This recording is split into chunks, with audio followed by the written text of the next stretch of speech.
Support student for participating competitions in abroad. మీకు అర్థమైపోయి ఉంటుందండి. మనలో చాలా టాలెంట్ ఉంటుంది, చాలా విద్వత్తు ఉంటుంది. కానీ కాంపిటీషన్స్లో పార్టిసిపేట్ చేయాలంటే కొంత ఖర్చు అవుతుందండి. ముఖ్యంగా విదేశాల్లో కాంపిటీషన్స్లో పార్టిసిపేట్ చేయాలంటే లక్షల్లో ఖర్చు అవుతుంది.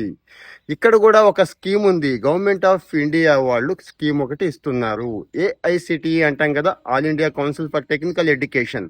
వాళ్ళు 2 లక్షల రూపాయలని ఇక్కడ స్పాన్సర్ చేస్తున్నారండి. అంటే అటు టికెట్ ఖర్చులతో పాటు లాడ్జింగ్ అండ్ బోర్డింగ్, పైగా మెంటారింగ్ ఇస్తారు, టిప్స్ కూడా చెప్తారు కాంపిటీషన్లో సక్సెస్ అవడానికి. సో మీకు ఏదైనా ఐడియా ఉండి, మీ దగ్గర ఏదైనా ఇన్నోవేషన్ ఉండి, నేషనల్ లెవెల్లో కాదు ఇంటర్నేషనల్ లెవెల్లో కాంపిటీషన్స్ ఎప్పుడు జరుగుతూనే ఉంటాయండి. కొంతమంది స్టూడెంట్స్కి ఇవి తెలుసు. సో ఇలాంటి కాంపిటీషన్స్ నేను అటెండ్ అవ్వాలి అనుకుంటూ అటెండ్ అవ్వలేక ఆగిపోయే వాళ్ళు ఉన్నారు చూడండి, వాళ్ళకి ఇవి బాగా ఉపయోగపడతాయి. ఒక్క ఇంజనీరింగ్ అనే కాదు, సైన్స్ అండ్ టెక్నాలజీలో కూడా ఈ